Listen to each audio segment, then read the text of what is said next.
6 months after the arena incident, Marcus stood before the Council of Archmages in the floating city of Etherealis. But he wasn't there, as a prisoner this time. He wore simple clothes he'd designed himself, embedded with circuit patterns that had become his signature defense against magical interference. Around him, the most powerful mages in the realm sat in crystalline chairs that hovered 3 feet above a floor made of pure starlight. They were scared. Word of the human who had defeated Korath without magic had spread across the continent faster than wildfire. More importantly, other humans had begun experimenting with his techniques. The slave pits were empty now. Not because the elves had freed their captives, but because the captives had freed themselves. Marcus Chen, spoke Archmage Silvieris, her voice carrying the weight of centuries. You have caused considerable disruption to our established order. I've caused people to start thinking, Marcus replied calmly. If that disrupts your order, maybe the problem isn't with the thinking. The chamber erupted in angry muttering. These were beings who commanded the fundamental forces of reality, and they were being lectured by someone who couldn't even light a candle with his mind. You understand nothing of the delicate balance we maintain, snapped Archmage Theron, his beard crackling with contained lightning. Magic requires order, hierarchy, control. Without structure, chaos consumes everything. Marcus had heard this argument many times over the past months. You know what I've learned about magical societies? You're all terrified of entropy, chaos, randomness. You try to control everything, because your power depends on predictability.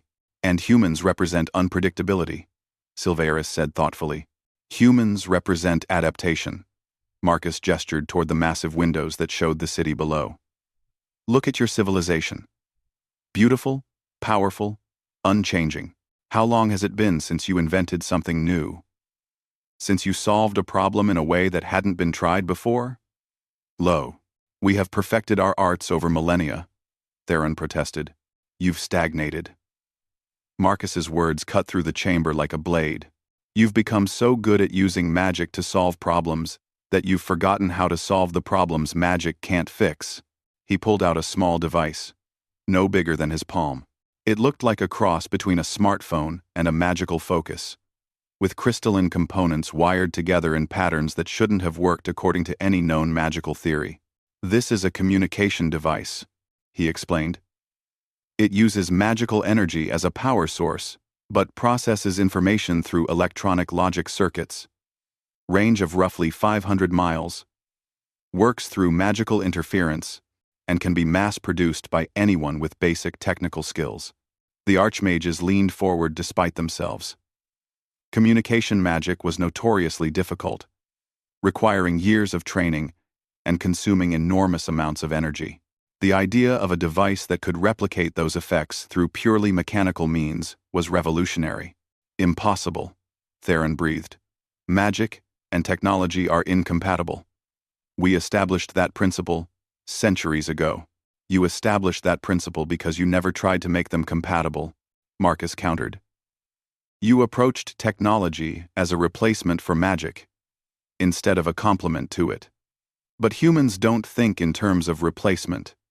We think in terms of integration. He activated the device, and suddenly every human within 500 miles could hear his voice directly in their minds. Transmitted through a network that bypassed traditional magical channels entirely. To my fellow humans, he broadcast, today marks the beginning of a new chapter. Not just for us, but for this entire world. In the chamber, several archmages were frantically casting detection spells, trying to understand how the device worked. Their confusion was evident as their magic revealed technology that shouldn't exist, and magical principles that shouldn't function. You see, Marcus continued both his broadcast and his address to the council. Humans have been approached as a problem to be solved. Captured, enslaved, contained, controlled. But problems don't build communication networks in 6 months. Problems don't organize themselves into effective resistance movements. Problems don't revolutionize magical theory by applying engineering principles. Through the windows, they could see crowds gathering in the city below. Not just humans, but elves, dwarves, and other magical races, all carrying similar devices and listening to the broadcast with expressions of wonder and curiosity. "What are you proposing?" Silvieris asked quietly. Marcus smiled and pulled out a document he'd been working on for months. "I'm proposing a partnership. Humans bring innovation, creativity, and engineering expertise. Magical races bring power, knowledge, and centuries of experience. Together, we build something neither group could create alone. And if we refuse, then you continue as you have, and we continue as we have. And in 10 years, you'll find yourselves ruling over a civilization that's advanced beyond your ability to control or understand." Marcus's voice carried no threat, just certainty. "See, that's the thing about innovation. It doesn't require permission." He gestured again toward the city below, where impossible things were becoming commonplace. Humans working alongside elven craftsmen to create hybrid magical technological artifacts. Dwarven smiths collaborating with human engineers to forge materials that combined the best of both approaches. Even some of the younger elves were experimenting with techniques that would have been considered heretical just months earlier. "Change is happening whether you guide it or not," Marcus explained. "The question is whether you want to be part of shaping what comes next, or whether you want to be bypassed by it." Archmage Silvieris exchanged glances with her colleagues. These were beings accustomed to having the final word on matters of power and policy. But the human standing before them represented something they'd never encountered. A force they couldn't simply overwhelm with superior magical ability. "What would this partnership look like?" she asked finally. Marcus opened his document. "Full integration of human engineering principles with magical research. Shared knowledge between species. Most importantly, an end to the capture and enslavement of humans. You don't build partnerships with slaves. The economic disruption alone would be massive," protested Theron. "The economic opportunities would be even more massive," Marcus countered. "I've run the projections. A hybrid magical technological civilization would be more prosperous, more stable, and more adaptable than anything either group could build alone. And humans would simply forgive centuries of enslavement?" Marcus was quiet for a moment. "Humans are good at two things: holding grudges and moving forward when it serves our interests. Right now, partnership serves our interests better than revenge. That could change if we're not given good reasons to focus on the future instead of the past." The implications hung in the air like a spell waiting to be cast. "You're asking us to fundamentally restructure our entire civilization," Silvieris said. "I'm asking you to evolve," Marcus replied. "The same way humans had to evolve when we found ourselves in a world where we had no natural advantages. You can adapt and thrive, or you can resist and become irrelevant. Those are the only options change ever offers." Outside the chamber, the hybrid civilization was already taking shape. Human innovation combined with elven magical expertise had produced wonders neither group had imagined possible. Communication networks that spanned continents. Transportation systems that used magical energy but operated through technological principles. Agricultural techniques that tripled crop yields while reducing resource consumption. "How do we know humans won't simply use this partnership to eventually supplant us entirely?" asked another archmage. Marcus gestured toward his communication device. "Because humans don't want to supplant you. We want to augment you. Where I come from, we learned long ago that diversity isn't a weakness to be eliminated. It's a strength to be leveraged. The best human civilizations were always the ones that incorporated the most different perspectives and abilities. And the worst civilizations were the ones that tried to maintain power through force instead of earning it through value." Marcus met each archmage's gaze in turn. "The choice is yours. But choose quickly.